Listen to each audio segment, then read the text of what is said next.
बांध की गहराई जो है आपकी लगातार वर्ष टू वर्ष, समय टू समय मतलब कम होती जा रही है। इस पर किसी का कोई ध्यान नहीं है।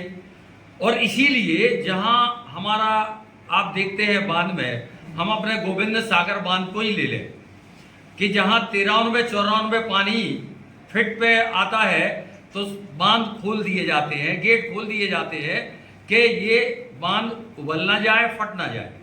लेकिन कभी इस पर विचार नहीं किया गया कि बाल का जल स्तर कितना है। जल स्तर कितना है आप ये देखिए कि नीचे से उसका मिट्टी और भराव इतना ज्यादा हो गया है कि कहने को तो 93 फीट पानी है, लेकिन वास्तव में उसका पानी हमारी समझ में 40 फीट भी नहीं है। लेकिन इस पर किसी का कोई शासन का ध्यान नहीं है कि ऐसे बांधों की सफाई और उनकी गहराई ज्यों की त्यों कर दी जाए। पहली बात तो ये। दूसरा ये है कि हमारे बांध हों या नदियां हों, नदियों के किनारे अतिक्रमण बहुत ज़्यादा है। आप कहीं भी देख लें, आप ललितपुर के अंदर भी देख लें, बाहर भी देख लें, तो चारों तरफ अतिक्रमण किया जा रहा है। उससे भी जल पर प्रभाव पड़ रहा है। जहां एकत्रित करने की बात जल आती है तो वहां फिर जल इकट्ठा नहीं हो पाता और लोग बाग उसका दुरुपयोग भी करते हैं और उसको समेट भी देते हैं। जहां उसकी लंबाई चौड़ाई नदियों की हमारी समझ में 50 और 60 फुट तक रही है, वो आज 30 फुट सिमट के आ गई। इस पर कोई शासन का ध्यान नहीं दिया जाता है। तो ऐसे कई निराकरण हो सकते हैं और उनके जल स्रोत से बचाया जा सकता है। इसके अलावा एक चीज और है, हम और आप अपने घरों में जल का उपयोग करते हैं, उस पर हम लोग कभी ध्यान नहीं देते कि ये पानी बेकार जा रहा है। जिसके यहाँ आपका बोर है, बोर पर आपने मशीन चला दी और मशीन चलने के बाद ऊपर, सबसे ऊपर जो हमारी टंकी रखी है, अगर वो उबल गई तो पानी फैल रहा, कोई ध्यान नहीं दिया जा रहा है। वो पानी कहां से आ रहा? नीचे से जल आपकी भूमि से आ रहा है। भूमि का जल स्तर इसीलिए कम हो रहा है कि इस बात पर कोई ध्यान नहीं देता।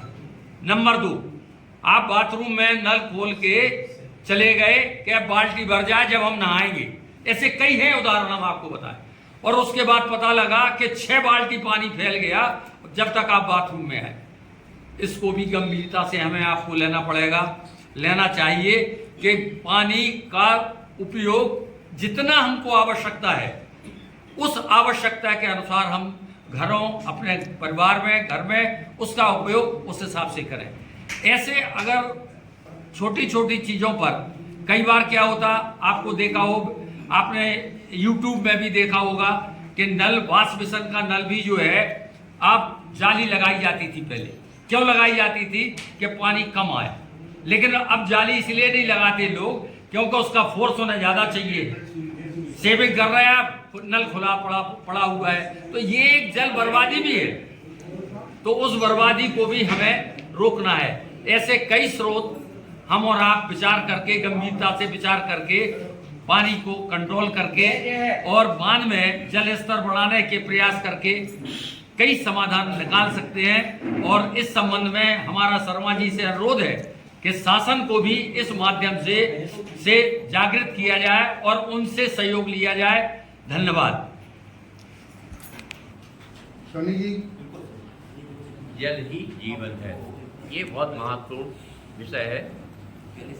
हमने अपने सीनियर से ये सीखा है कि जो हम मकान बनाते हैं और मकान की छत पे जो बरसात में पानी आता है वो पैसेज हो जाता है। उससे यदि हम एक पाइप डाल के नीचे हार्वेस्टिंग का गड्ढा बनाएं और हार्वेस्टिंग से करें तो इससे जो है पानी का लेवल बढ़ेगा। ये हार्वेस्टिंग अभी जो है एक मीटिंग में गए थे तो वहाँ जो स्कूल हैं, प्राइमरी स्कूल गांव में बने हैं, यहाँ वहाँ बने हैं, तो सरकार की ओर से हार्वेस्टिंग के प्लांट बनाए जा रहे हैं और पानी का जो बरसात में पानी आता है ऊपर छतों में भर जाता है, कहीं भी भर जाता है, तो हार्वेस्टिंग के माध्यम से ज़मीन में यदि उसको किया जाए तो ये सबसे अच्छा रहेगा। और ये देवलिया जी ने बताया है कि हम लोग पानी की बर्बादी करते हैं, उसको हम बचाएं, क्योंकि जल ही जीवन है। आज जिस जल के पीछे हम इतनी बर्बादी कर रहे हैं, कल क्या होगा हमें मिलेगा नहीं। तो ये मेन है हार्वेस्टिंग। आपका शुभ नाम? प्रीतमलाल विश्वकर्मा।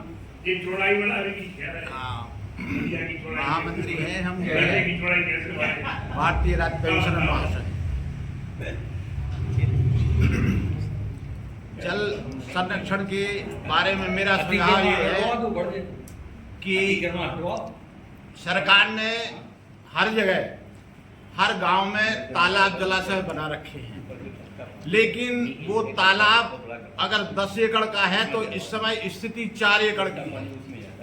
उन तालाबों में पूरी तरह से चारों तरफ से कब्जा कर रखा है और उसमें संलिप्तता तत्कालीन जो प्रधान रहता है उसकी रहती है और जो भी राजस्व के कर्मचारी रहे वो भी रहते हैं। तो ये मेन मुद्दा है कि जलाशय जो 10-10 एकड़ के थे वो 4 एकड़